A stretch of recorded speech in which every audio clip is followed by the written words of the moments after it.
Assalamualaikum warahmatullahi wabarakatuh. Apa kabar pemirsa?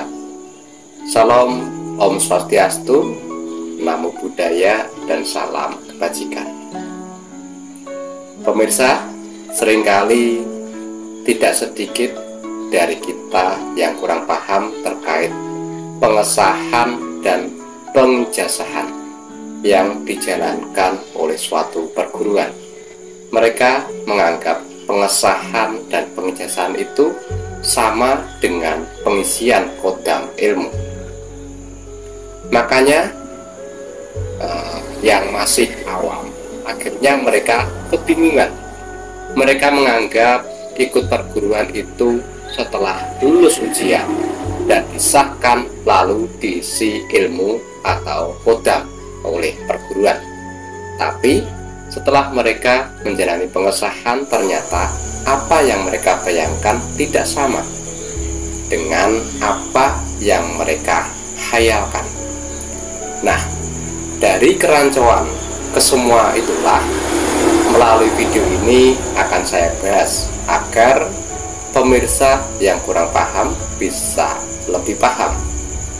Dan harap pemirsa pahami bahwa pemahaman ini adalah pendapat saya menurut logika yang saya pahami.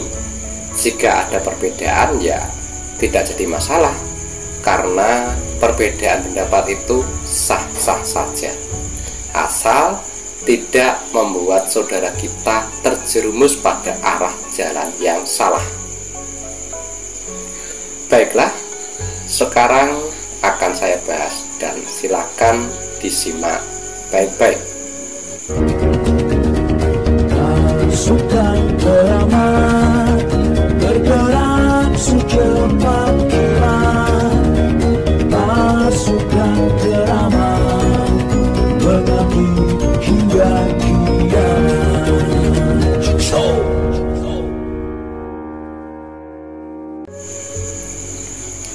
Para pemirsa dan saudaraku semuanya, harap Anda pahami bahwa pengijazahan serta pengesahan itu beda dengan pengisian. Pengijazahan dan pengesahan itu hanya bisa dilakukan atau dijalankan oleh pusat perguruan dan orang-orang yang terpilih dan dipilih oleh pusat menjadi struktur di perguruan. Dengan kata lain, sebagai penyambung lidah atau pengemban amanah di perguruan tersebut.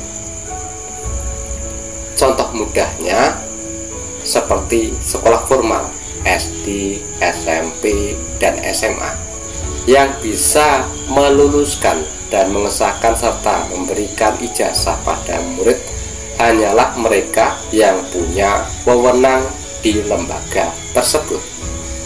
Dan orang yang tidak diberi wewenang secara otomatis tidak boleh mengesahkan. Apabila ada yang tidak memiliki wewenang berani mengesahkan, jelas itu pengesahan atau pengijazahannya aspal, asli tapi palsu, atau bisa dikatakan ilegal. Lantas, apakah sah yang mereka jalankan?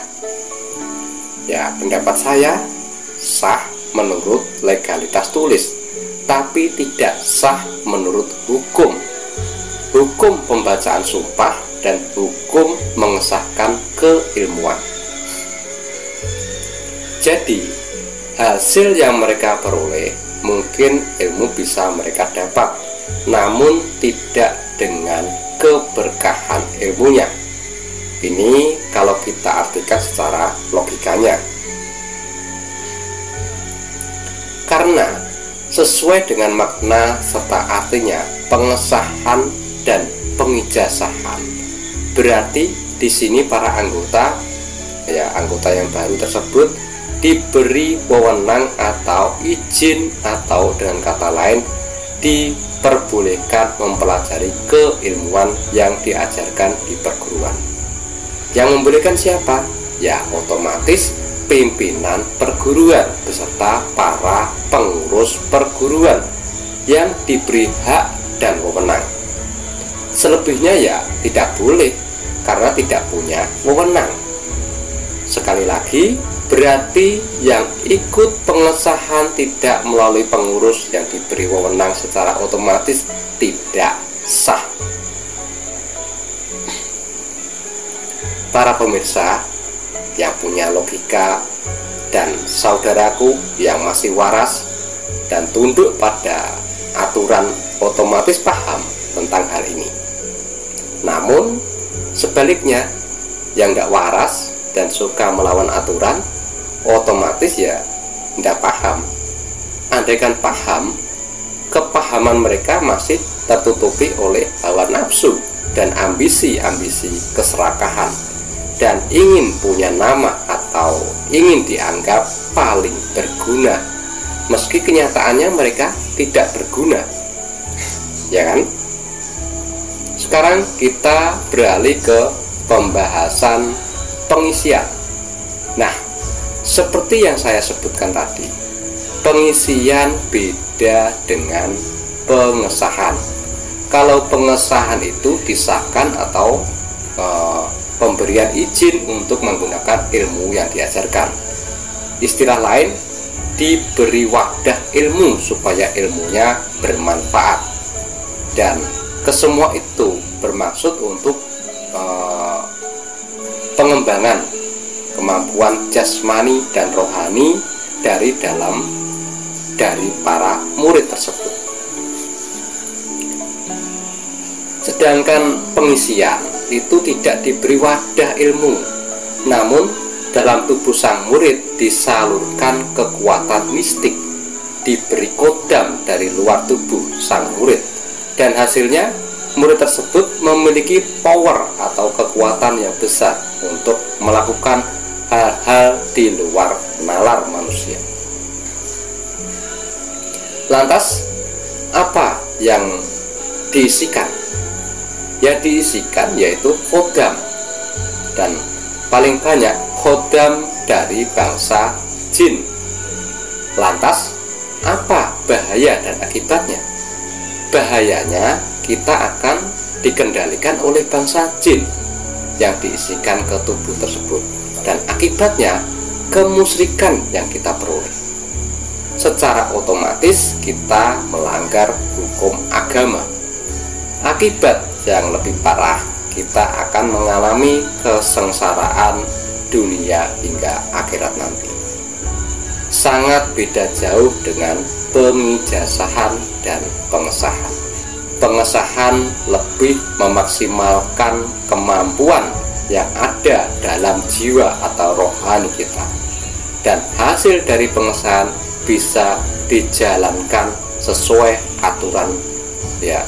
Maka kita yang disahkan secara benar akan memperoleh keberkahan ilmu dan kebahagiaan dunia akhirat, karena tidak pakai jin gitu. Itulah sedikit gambaran yang bisa dimengerti atau dipahami para pemirsa dan saudaraku semua. Semoga dengan pemahaman ini saudaraku bisa menentukan, memilah dan memilih mana yang lebih baik untuk diikuti dan mana yang harus dihindari. Dan semoga video ini bermanfaat untuk pemirsa dan saudaraku semuanya. Mohon maaf jika ada tutur kata yang kurang berkenan. Terima kasih kepada semuanya yang telah menyimak video ini dari awal sampai akhir. Akhir kata dari saya, wassalamualaikum warahmatullahi wabarakatuh. Salam Rahayu.